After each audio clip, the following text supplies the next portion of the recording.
Welcome, everybody, for another rollicking episode of Mondays with Mundy. That's me, Jim Mundy, the historian for the Union League Legacy Foundation at the Union League of Philadelphia, Broad and Sansom Streets in downtown Center City. Did anybody ever wonder why City Hall was built just 2 blocks north of the League House, which came first, by the way? It opened in May of 1865. City Hall, the ground was broken in 1871. So League first, City Hall second. But is there a reason why they're so close? Maybe, maybe not. Let's find out. So this episode, we're talking about members of the League who were mayors of Philadelphia. All right. And eventually, there were 11 of them up to the 21st century. But we're going to start in the 19th with Morton McMichael. So let me share my screen with you. And let's do this. Oh, oops. We went a little, okay, there we go. Now we got it. Union League members and mayors. All right. We start with Morton McMichael, who was born in Burlington, New Jersey, but moved to Philadelphia as a young man. A very civic-minded young man. And in 1843, he ran for sheriff in Philadelphia and was elected. And timing being everything in life, he was sheriff in 1844 when the city experienced what were known as the Bible riots, or more specifically, the anti-Catholic riots.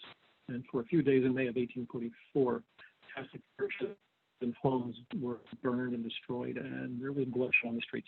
I think 17 Catholics were killed. But McMichael stepped up to the plate as the sheriff, and with the sheriff's department, calmed the riots down and restored peace and order in the streets of Philadelphia. Now, in 1854, McMichael would change jobs. He became very much from being a sheriff of Philadelphia to buying the oldest newspaper in the city called the North American, something that was founded by Franklin, not surprisingly. And he would stay owner and publisher until he died in 1879. But in 1862, McMichael was present at the organizational meeting for the Union League on December the 27th that year, and he signed the Articles of Association of the League, making him a founding member of the League itself. So that was McMichael. All right. His mayoralty. All right. Well, actually, during the Civil War, McMichael had been a Whig and then a Republican, supported Abraham Lincoln's presidency wholeheartedly, but also very much involved with civil rights and abolition in the city of Philadelphia. And at this point in time, African Americans were not allowed to ride the streetcars. Well, they could ride them, but they couldn't ride on the inside. They had to ride on the platform on the outside. And you can imagine in the winter that was not a good place to be. And so after McMichael decided to run for mayor in 1866, one of his platforms was that he would desegregate the streetcars, which he did in 1867. So the state legislature passed a law banning segregated streetcars in Philadelphia. So that was that. In 1967, as mayor, he also became the first president of the Fairmount Park Association. So, which was one of his his major accomplishments. It was getting that started and up and running, because we all know how great Fairmount Park is today.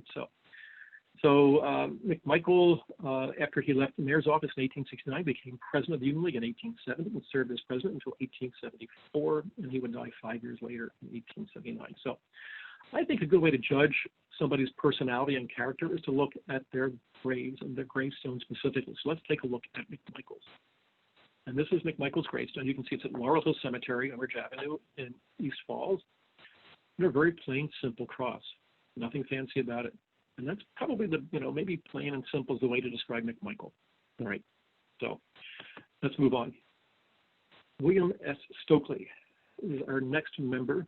You can see Stokley was mayor in 1872 until 1881. This is when mayors served for 3 years. That's why you have the 9-year total. All right. Stokley came from a working-class family in Philadelphia. As a young man, he made his living as a confectioner, and that gave him the nickname of Sweet William. I kind of wish we gave mayors nicknames like that again. Maybe kind of fun to have.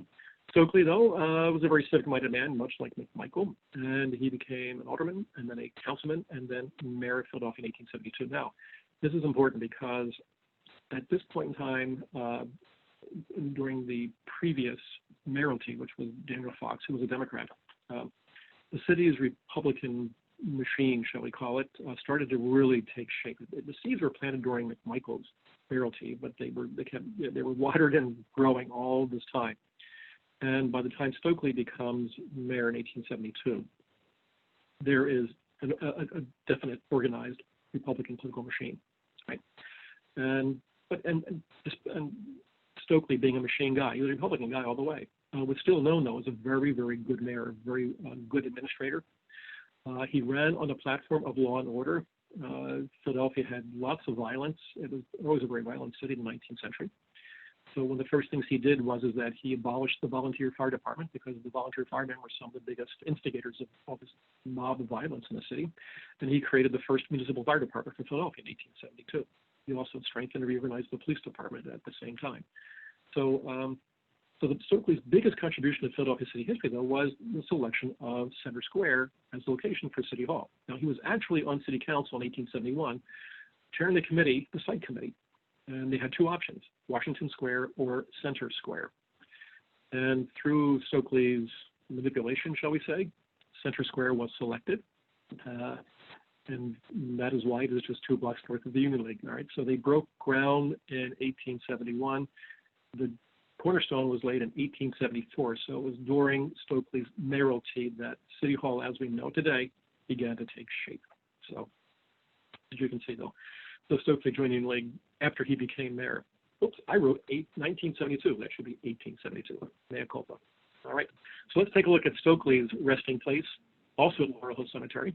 You can see this wonderful mausoleum. But take a look at the roof, and you can see those little cartouches on the 4 corners and along the left-hand side there, and in the center over his name. Wonder where he got that? Take a look. Now, here is the building that Stokley built in a lot of ways. But look in the upper left-hand corner at that cupola, and that's the north facade of City Hall. Look at that cornicing, okay, beneath the flagpole, and you can see those cartouches there along the top of the mansard roof. So there you go, all right? I wonder if the material at Stokley's mausoleum was made from materials from City Hall, but who knows, because City Hall should have been built in 10 years for $10 million, and it took 30 years and $30 million in round numbers, if you will. And this is when graft really became a fine art in Philadelphia. For instance, the contractor for the marble for City Hall put in a bid at $5.3 million in 1871. It's a lot of money. And there was no bid for the contract. It was just automatically awarded. And then, not surprisingly, before Stokley left office after 9 years, the contractors gave him a new brownstone house in Center City, Philadelphia. So who's to say, all right? But anyway, but that was William S. Stokley. All right, so here we go. Let's move on. Edwin Fitler. All right, this is the beginning of the reign of the Edwins, because the next mayor was Edwin Stewart.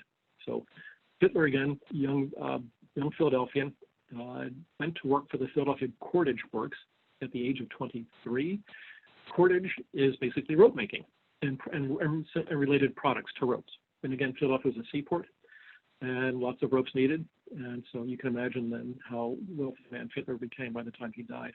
And actually, Fitler was good with his hands, became an inventor and created a number of machines to increase the productivity of his cordage works. So he would buy them at the age of 30 and name it the Edwin H Fitler Company. So he became the owner of what would become one of the largest rope manufacturers in the country. All right. So that was that. That's Fitler. But what did he do? All right. So, okay. So Fitler joined the Union League, as you can see, on February the 17th of 1863. Not early enough to be considered a founding member of the League, but still early enough, because Fitler himself was, again, another Whig-turned-Republican, big Lincoln supporter, and he kind of fit right in at the Union League of Philadelphia. And so it's also not surprising then that he was nominated to become mayor of Philadelphia, which he did in 1887.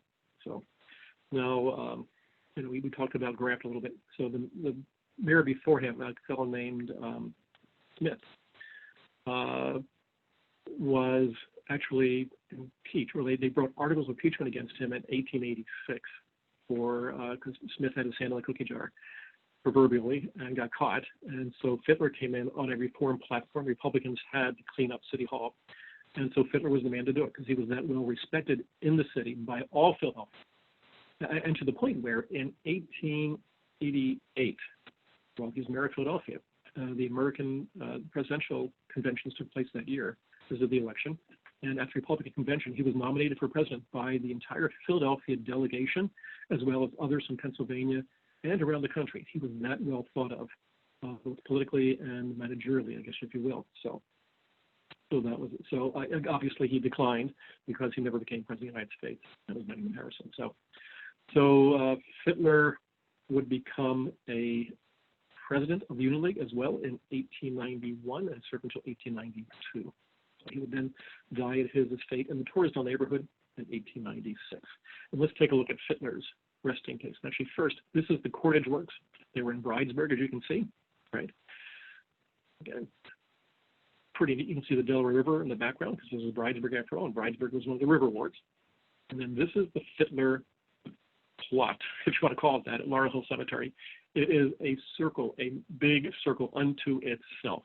And it has the largest, the tallest obelisk in all of Laurel Hill Cemetery. So now we know what Edwin Fitler thought of himself.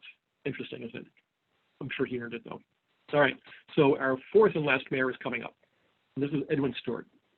And I like Stewart because Stewart became a bookstore owner. All right, so Stewart, at the age of 13, went to work for the Leary bookstore as a bookkeeper, right? How to help the family out. So never went back to school, never finished high school, never went to college. So he's 13 years old, and by 1876, at the age of 23, he would buy Leary's bookstore and become the owner of the country's largest and oldest antiquarian bookstore in the country. And even when I was a kid in the 60s, I still remember, actually late 50s, early 60s, I remember being taken to Leary's bookstore at 9th and Randstad Streets, South 9th Street, just behind Gimbel's bookstore. So Stewart was a lifelong Republican. He was chairman of the State Republican Committee in 1882. He was elected to city council in 1886. And in 1891, elected mayor. And again, elected on a reform platform. Again, Fitler had created this level of reformation, and Stewart was expected to keep it going, which he did.